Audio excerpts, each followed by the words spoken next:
Oke, pernah nggak sih kalian kepikiran gimana caranya sebuah aplikasi bisa tahu apa yang bakal kalian klik? Nah, di balik semua keajaiban itu, ada dua alat statistik yang keren banget, regresi logistik dan Probit. Yuk kita bongkar bareng-bareng cara kerjanya. Yap, kita mulai dari sini. Masalah utamanya tuh sebenarnya simpel. Memprediksi sebuah kategori, misalnya beli atau enggak, itu beda banget sama memprediksi angka biasa kayak harga atau suhu. Oke, di bagian pertama ini kita bakal lihat tantangan terbesarnya. Kenapa sih metode statistik yang biasa kita pakai itu kurang pas balut kalau hasil yang kita mau itu bukan angka? Gini deh, bayangin kita maksa pakai regresi linier yang jago banget buat prediksi harga rumah untuk nebak pilihan ya atau tidak. Hasilnya bakal aneh banget kan? Garis lurusnya itu bisa ngasih prediksi probabilitas 120% atau bahkan minus 20%. Nggak masuk akal sama sekali. Jadi jelas kita butuh alat yang beda, yang lebih pinter. Nah, ini dia kuncinya. Alat yang kita perlukan itu harus ngasih kita jawaban yang selalu ada di antara 0 dan 1. Karena yang kita cari itu bukan angka acak, tapi sebuah probabilitas. Seberapa mungkin sih sesuatu itu bakal terjadi? Oke, sekarang waktunya kita kenalan sama jagoan kita, regresi logistik. Dan kita bakal lihat gimana solusi elegannya bisa mecahin masalah probabilitas ini.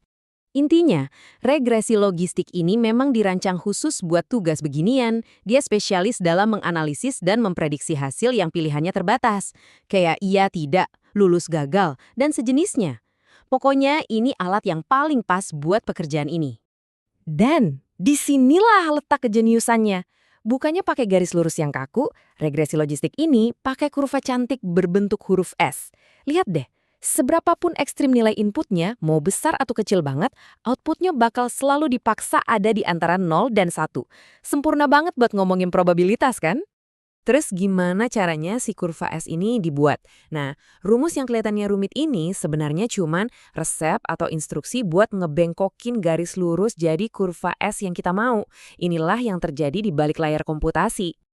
Lalu gimana model ini bisa tahu kurva S mana yang paling pas buat data kita? Nah, dia pakai metode cerdas, namanya Maximum Likelihood Estimation. Bayangin aja model ini lagi nyobain berbagai bentuk kurva S, terus dia pilih satu yang paling bisa ngejelasin data yang kita punya. Tujuannya yaitu memaksimalkan kemungkinan kalau data kita emang cocok banget sama kurva yang dipilih.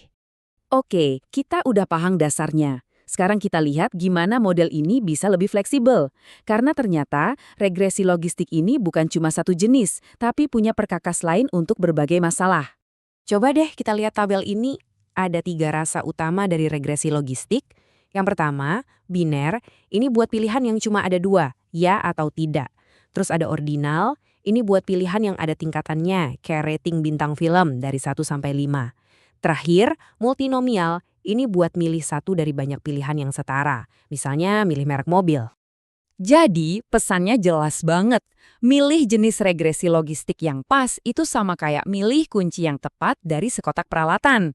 Kita harus cocokin alatnya dengan masalah spesifik yang kita hadapi, biar hasilnya akurat. Oke, bagian terakhir nih. Mari kita lihat satu lagi alat profesional yang fungsinya mirip banget, tapi pendekatannya sedikit beda.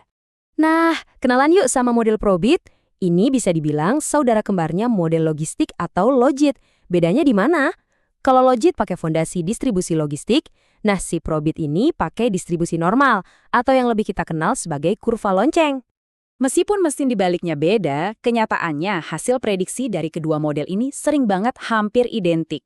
Jadi milih antara Logit atau Probit itu seringnya cuma soal kebiasaan aja di bidang tertentu.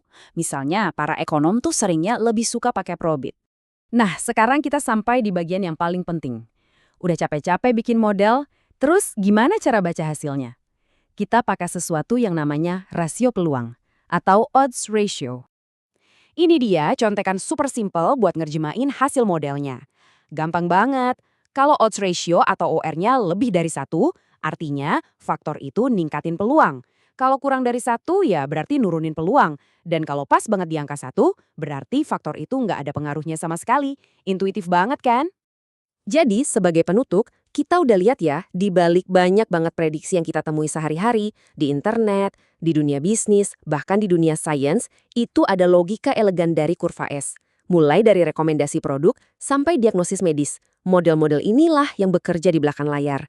Pertanyaannya sekarang, coba deh perhatiin, di mana lagi kalian lihat model ini beraksi?